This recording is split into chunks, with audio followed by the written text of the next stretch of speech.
저희가 읽은 말씀을 가지고 베드로의 고백이라는 제목으로 말씀을 나누겠습니다. 오늘은 마가복음 15번째 시간입니다. 지난주에 이어서 마가복음 8장의 나머지 부분을 가지고 살펴보겠습니다. 마가복음 1장부터 8장까지 한 자리에서 읽어보면 예수님의 사역이 매우 빠르게 진행되는 것을 저희는 깨닫게 됩니다. 수많은 치유와 기적의 사건들이 매우 빠르게 진행이 됩니다. 그런데 마가복음 8장부터는 진행 속도가 굉장히 느려집니다. 예수님은 더 이상 마을에서 마을로 다니지도 않고 갈릴리 바다 이편 저편을 다니지도 않으며 이방 지역을 다니지도 않습니다. 우리가 읽은 오늘 본문도 한 장소에서 일어난 대화에 대해서 기록을 하고 있습니다. 27절을 보겠습니다. 성경이요 8장 27절을 보니까요. 예수와 제자들이 빌립보 가이사랴 여러 마을로 나가실새 길에서 제자들에게 물어 이르시되 사람들이 나를 누구라 하느냐라고 물으십니다. 여기서 길에서라는 말이 나옵니다. 예수님과 제자들이 길에서 주고받은 대화였다 하는 것입니다. 예수님과 제자들이 길거리를 가다가 주고받은 대화에 관한 기록이었습니다. 그러면 예수님과 제자들이 길에서 주고받은 대화는 무엇입니까? 주보 안에 보면요. 첫 번째, 베드로는 잘못된 이해를 가지고 예수님을 그리스도라고 고백했습니다. 입니다. 베드로는 잘못된 이해를 가지고 예수님을 그리스도라고 고백을 했습니다. 오늘 본문의 배경은 빌립보 가이사랴입니다. 예수님은 제자들을 데리고 북쪽 끝에 있는 빌립보 가이사랴 지방으로 가셨습니다.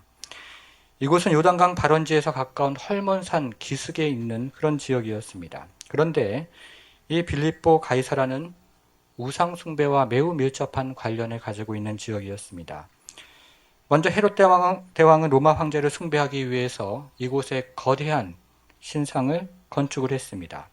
그리고 그의 아들 헤롯 빌립은 로마 황제인 시저를 영화롭게 하기 위해서 이 도시를 확장하고 그 이름을 가이사랴라고 개명을 했습니다. 그리고 이곳에는 로마 황제의 신전 이외에도 거대한 이방 신전이 있었습니다. 판이라고 하는 이방 신전이 이 지역에 있었는데요. 반은 사람이고 반은 염소의 형상을 가진 이방 신전이었습니다.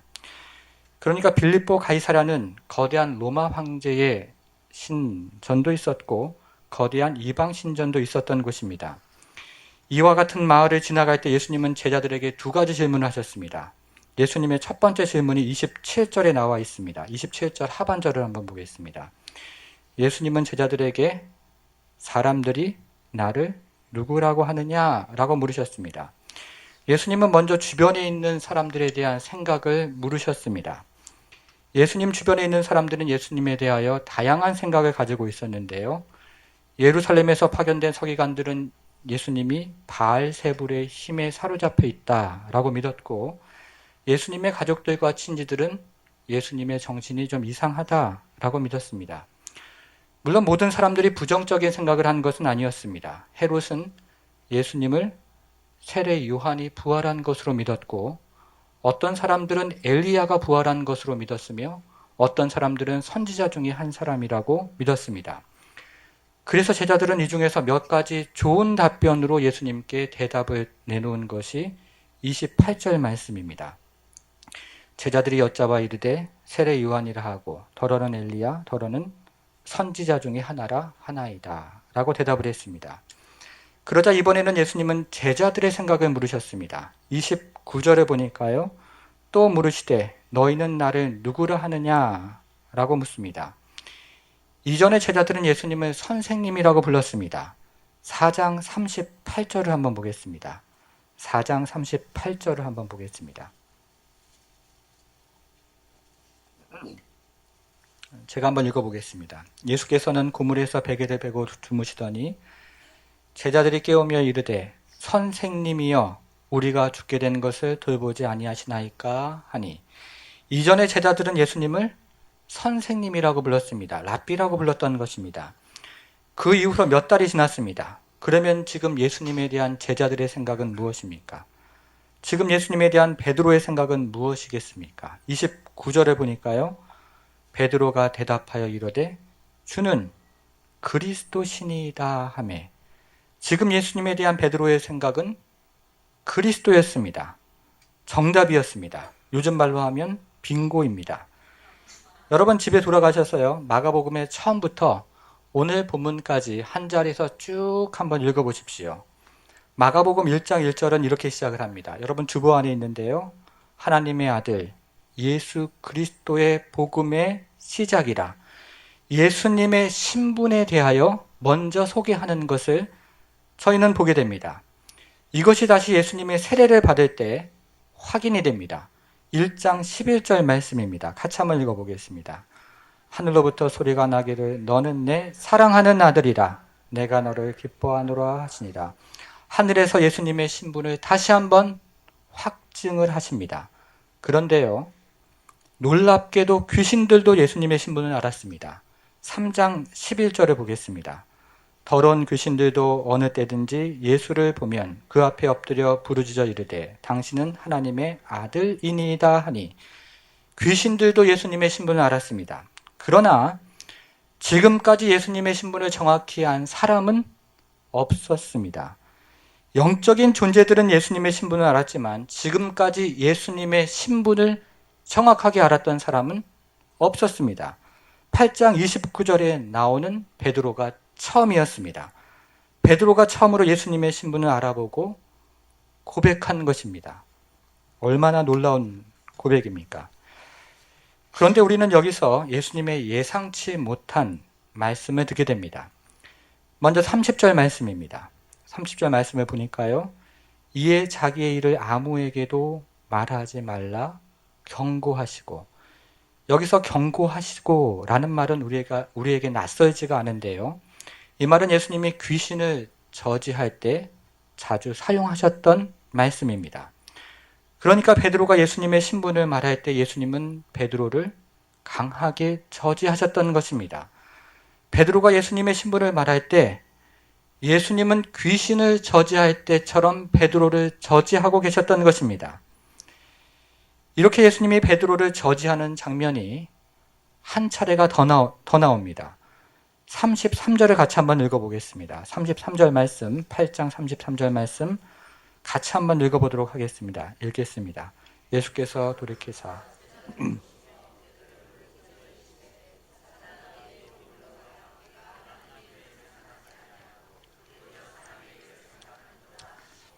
예수님이 베드로를 꾸짖어 라는 말이 나오는데요.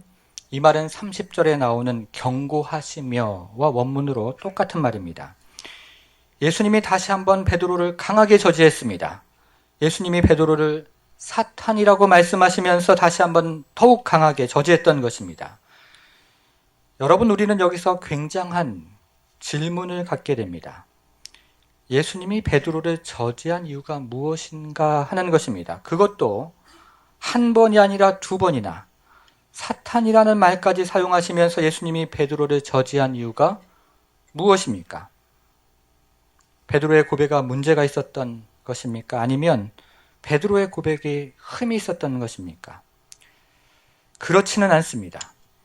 베드로의 고백에는 문제도 없었고 그리고 흠도 없었습니다. 그러나 베드로의 이해에는 문제가 있었습니다. 베드로의 고백에는 문제가 없었지만 베드로의 이해에는 문제가 있었습니다. 그리스도라는 고백에는 문제가 없었지만 그리스도라는 베드로의 이해에는 문제가 있었던 것입니다. 그래서 예수님은 베드로를 강하게 저지하셨던 것입니다.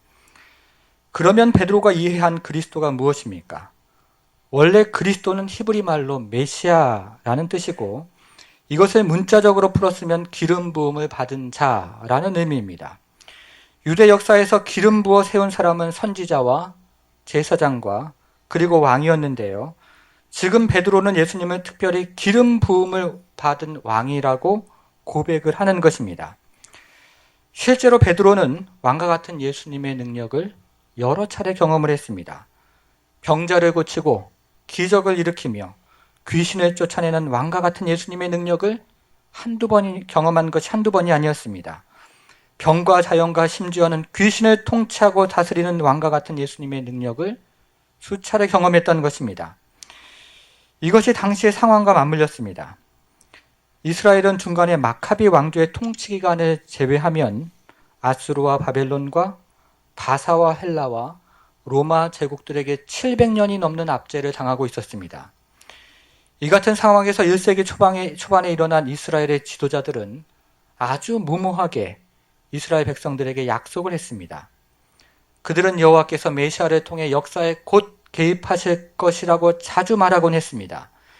이제 이스라엘 대적들은 전쟁으로 망하게 될 것이고 메시아가 도래할 것이다 라고 자주 이야기했습니다. 더군다나 예수님과 베드로의 대화가 이어지는 곳이 어디였습니까? 빌립보 가이사라였습니다. 예수님과 베드로의 대화가 이어지는 빌립보 가이사라는 여러 마을로 이루어졌는데요. 그 중에 한 마을이 가마라라는 마을이었습니다. 이 가마라라는 마을은 독립운동의 본산지 중에 하나였습니다. 마치 대한민국 임시정부가 상해에 있었던 것처럼 유다가 로마에 대항하여 독립운동을 펼칠 때 독립운동의 본산지 중에 하나가 이 가마라라는 지역이었습니다. 베드로는 이 지역을 지나면서 로마 황제들의 신전과 이방인 신전들을 보았고 이제 이 같은 신전들이 곧 망하게 될 것이다라는 유다 선생들의 이야기를 듣고 메시아가 도래하는 꿈을 꾸었을 것입니다. 베드로가 이 같은 상념에 사로잡혀 있을 때였습니다. 예수님은 베드로에게 자신에 대한 생각을 마침 그때 질문하셨고 이 같은 질문은 베드로와 그리고 제자들에게 새로운 생각을, 새로운 시야를 열어주었던 것입니다. 그러니까 베드로가 경험했던 예수님의 행적과 빌립보 가이사라의 역사적인 배경과 예수님의 질문이 완벽하게 맞아떨어지면서 베드로는 지금 정치적이고 그리고 군사적인 메시아를 생각하고 있는 것입니다. 그러자 제자들의 주먹에는 힘이 들어가기 시작했고 그들의 가슴은 열정으로 뛰기 시작했으며 머리는 차갑게 돌아가기 시작했습니다. 그들이 오랫동안 고대해왔던 그 메시아, 정치적이고 군사적인 바로 그 메시아가 바로 눈앞에 서 있었던 것입니다. 베드로의 고백은 바로 그런 의미였습니다. 베드로가 대답하여 이르되 주는 그리스도시니이다. 주는 이방의 통치를 종식시키시고 이스라엘을 회복하실 왕이십니다. 주는 로마의 통치를 종식하고 이스라엘을 다시 세우실 왕이십니다. 하는 고백이었습니다. 여러분, 베드로의 고백 자체는 A+였습니다. 베드로의 고백은 문제가 없었고 아무 흠이 없었습니다. 그러나 베드로의 이해는 문제였습니다. 베드로의 이해는 반쪽짜리였고 50점짜리였습니다. 31절과 32절을 같이 한번 읽어보겠습니다. 31절 말씀, 32절 말씀 같이 한번 읽겠습니다. 인자가 많은 고난을 받고 32절 마지막 말씀을 보면요. 베드로가 예수님을 붙잡았습니다. 그리고 강하게 항변하기 시작했습니다. 베드로가 예수님을 두 손으로 꽉 붙잡고 항의하기 시작했습니다. 그 이유가 무엇입니까? 예수님의 예상치 않은 미래 때문이었습니다. 예수님은 많은 고난을 받고 버림을 당하며 죽임을 당할 것입니다. 예수님의 미래는 베드로의 생각과는 다르게 많은 고난을 받고 버림을 당하며 죽임을 당할 것입니다. 베드로는 이적과 기사를 행하고 로마와 이방을 무찌르며 승리와 성공과 부와 명예를 가져다 주는 메시아를 고백한 것이지 고난을 받고 버림을 당하며 죽임을 당하는 메시아를 고백한 것은 아니었습니다. 여러분, 십자가에 달리는 무능한 메시아를 위해서 지금까지 베드로가 헌신하고 그리고 희생한 것은 아니지 않습니까? 십자가에 달리는 무능한 메시아를 위해서 그물을 버리고 배를 버리며 심지어는 가족까지 버리는 것은 아니었다는 말씀입니다. 십자가에 달리는 무능한 메시아를 위해서 지금까지 예수장이라는 말을 듣고 살아온 것은 아니지 않습니까? 그래서 베드로는 예수를 붙잡고 강하게 항의하기 시작했던 것입니다. 여러분, 이것은 우리가 지난주에 살펴본 맹인의 이야기와 연결이 됩니다. 예수님은 맹인의 손을 붙잡고 마을 밖으로 데려가셔서 마을 밖에서 맹인의 눈에 침을 뱉으시고 그의 눈에 안수를 하셨습니다. 그러자 맹인의 눈이 열렸습니다. 8장 24절입니다. 같이 한번 보겠습니다. 8장 24절. 쳐다보며 이르되 사람들이 보이나이다. 나무 같은 것들이 걸어가는 것을 보나이다. 맹인의 시야가 열렸습니다. 그런데 맹인의 시야가 반만 열렸습니다. 지금 베드로가 그랬습니다. 베드로의 시야가 열렸습니다. 그런데 베드로의 시야가 반만 열렸던 것입니다. 베드로는 예수님을 그리스도라고 고백을 했습니다. 베드로의 시야가 분명히 열린 것입니다. 그러나 베드로의 시야는 여전히 정치적인 왕을 생각했고 군사적인 왕을 생각했습니다. 베드로는 여전히 승리를 가져다 주며 내 인생의 성공을 가져다 주며 내 인생의 명예와 부를 제공하는 그런 종류의 왕을 생각하고 있었던 것입니다.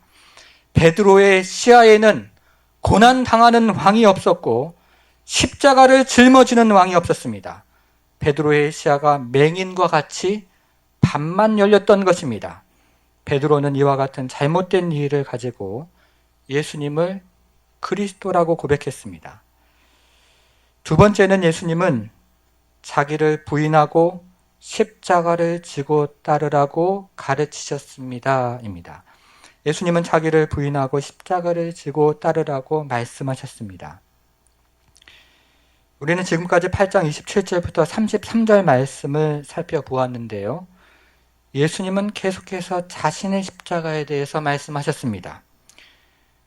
그런데 오늘 후반부의 말씀을 보면 예수님은 이제 제자들의 십자가, 우리의 십자가에 대해서 말씀하십니다. 자신의 십자가에 대해서 말씀하셨던 예수님이 이제는 제자들의 십자가, 우리의 십자가로 화두를 바꾸셨습니다. 34절을 보겠습니다. 무리와 제자들을 불러 이르시되 누구든지 나를 따라오려거든 자기를 부인하고 자기 십자가를 지고 나를 따를 것이니라. 예수님은 누구든지 나를 따라오려거든 자기를 부인하고 자기 십자가를 지고 나를 따라야 한다고 가르쳐 주셨습니다. 여러분, 자기를 부인하는 것이 무엇입니까? 자기를 부인하는 것은 금욕 생활을 의미하는 것은 아닙니다. 먹을 것을 절제하라는 말도 아니고 잠을 줄여야 한다는 말도 아니며 부부 생활을 금해야 한다는 말씀도 아닙니다. 이것은 우리가 누리는 사치를, 어느 정도의 사치를 포기하는 그런 정도의 말이 아닙니다. 이것은 죽음에 이를 정도로 자기를 부인하는 것을 의미하는 말씀입니다. 이어서 예수님은 자기 십자가를 지라고 말씀하셨습니다. 여러분, 십자가를 지는 것이 무엇이겠습니까? 마가복음의 독자들은 잘 알려진 바와 같이 로마의 성도들, 로마의 그리스도인들이었습니다. 그런데 마가복음이 전달될 당시 로마의 성도들은 죽음의 계곡을 지나고 있었습니다. AD 64년 7월 18일 밤과 19일 새벽이었습니다. 로마의 원형 경기장 남동쪽 끝에 자리 잡은 목조 상점가에서 화재가 시작되었습니다. 불길이 바람을 타고 로마 시내로 삽시간에 번져나갔습니다. 로마 군인들과 소방관들이 몰려들어서 화재를 진압하고 나섰지만 이 불길은 꼬박 7밤과 6낮을 타오르면서 로마 시내를 초토화시켰습니다. 당시 기록을 보면 로마는 모두 14구역으로 나누어졌는데요. 그 중에서 10구역이 불이 타서 잿더미가 되었습니다. 심한 구역은 형체를 알아볼 수 없을 정도로 파괴되었고 공화정과 제정시대에 건립된 신전들, 황제들의 건물들, 수세기 동안 걸쳐 내려오던 예술품들이 먼지와 재로, 조각으로 모두 변해버렸습니다. 이 불길 속에서 사람들과 짐승들이 함께 죽었고 로마 전체가 거대한 묘지가 되었던 것입니다. 그런데요, 이 화재의 원인이 문제였습니다. 한간에는 네로 황제가 불을 질렀다는 소문이 나돌았습니다. 로마시를 더욱 웅장하게 건축하고 싶어서, 그리고 그 도시를 자신의 이름을 따서 네로폴리스라고 부르고 싶어서 불을 질렀다는 소문이 돌았습니다. 그러나 네로는 방화의 의혹이 자신에게 쏠리는 것을 면하기 위해서 그리스도인들에게 책임을 넘겼습니다. 누군가 책임질 사람이 필요했고 그 책임이 그리스도인들에게 돌아간 것입니다. 더군다나 당시 그리스도인들은 로마의 정치와 공공행사에 관심이 없었고 이방의 관습과 풍습을 혐오했기 때문에 그리스도인들에 대한 평판이 좋지가 않았습니다. 이 같은 민심을 잘 알고 있었던 네로는 모든 책임을 그대로 그리스도인들에게 넘겼고 이때부터 피해 향연이 시작이 되었습니다. 수많은 그리스도인들이 대단히 충격적인 방식으로 사형에 처해졌습니다. 더러는 원형 경기장에서 짐승의 밥이 되었고 많은 그리스도인들이 십자가에 매달려 죽어갔습니다. 십자가를 짊어지게 된 것입니다. 이 사탄의 참극은 바티칸 언덕에 자리 잡은 황금 정원에서 극치를 이루었습니다. 로마 시민들은 이곳에서 여흥을 즐겼고 네로는 환상적인 복장으로 경마에 참여하면서 자신의 기량을 자랑하고 있었을 때였습니다. 이렇게 로마 시민들이 여행을 즐기는 동안 로마 군인들은 그리스도인들을 하나씩 십자가에 못 박았습니다. 먼저 로마 군인들은 그리스도인들에게 코타르와 기름과 송진을 덮어 씌웠습니다. 그런 후에 소나무 기둥에 못을 박았고 그 소나무 기둥을 직각으로 세웠습니다. 그런 후에 산채로 그대로 불을 붙였습니다. 그러자 한쪽 옆에서는 부모가 불에 타 죽어갔고 한쪽 옆에서는 형제들이 불에 타 죽어갔습니다. 그리고 사랑하는 아내와 남편이 불에 타 죽어갔고 사랑하는 자녀들이 불에 타 죽어갔습니다. 예수를 주로 고백하는 것 때문에 십자가에서 죽어갔고 예수를 그리스도라고 고백하는 것 때문에 십자가에서 죽어갔습니다. 여러분, 하나님이 살아계시다면 어떻게 이런 일이 일어날 수 있습니까? 하나님이 살아계시다면 어떻게 원수가 승리를 하고 사랑하는 부모와 형제 자매들이 십자가에 못 박혀 죽어갈 수가 있겠냐는 말입니다.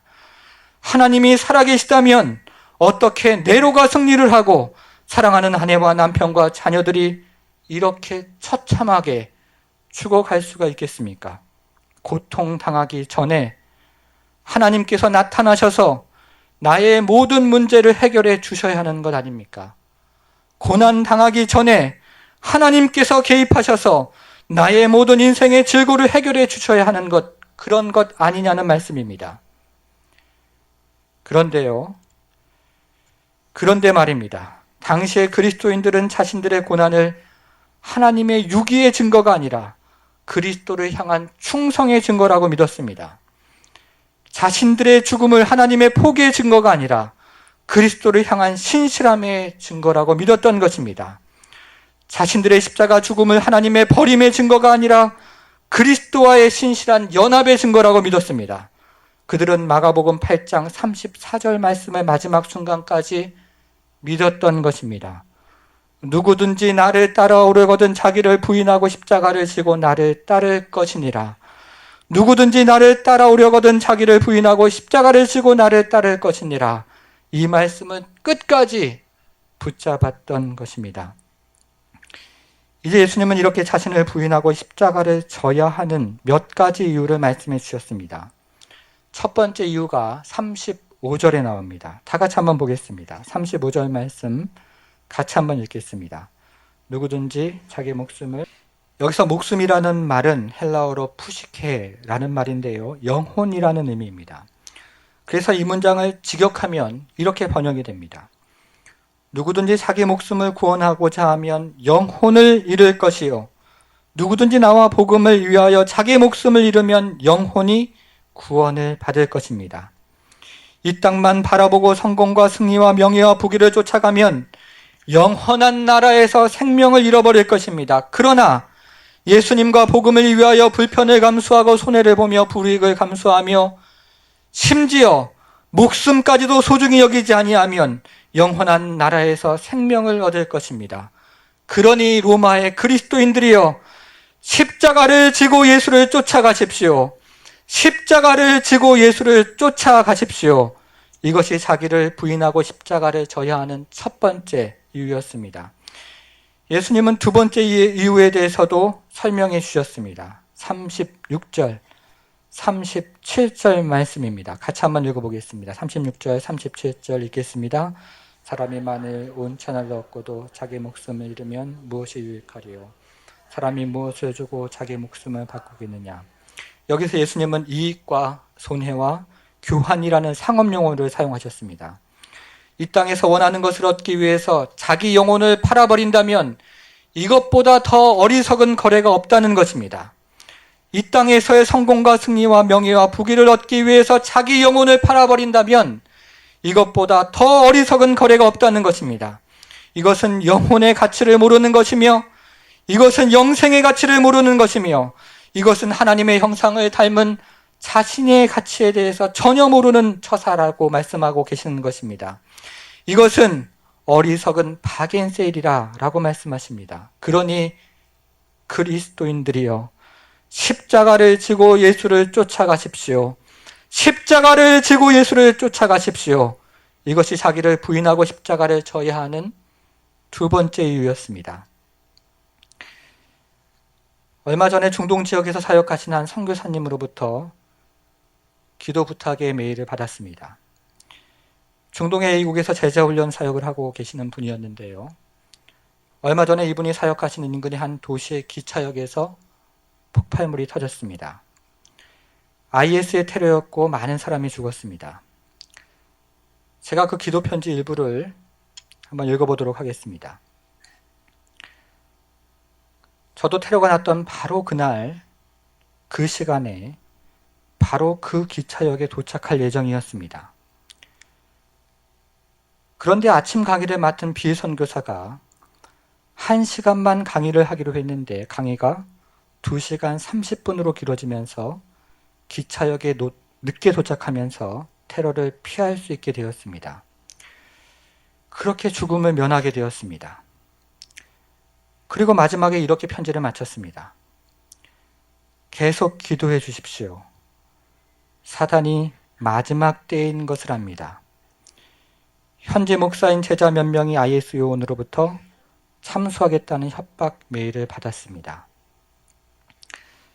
그리고 이 선교사님은 현지 목사인 제자들과 함께 그 나라에서 계속되는 사역 일정을 위해 기도 부탁을 해왔던 것입니다.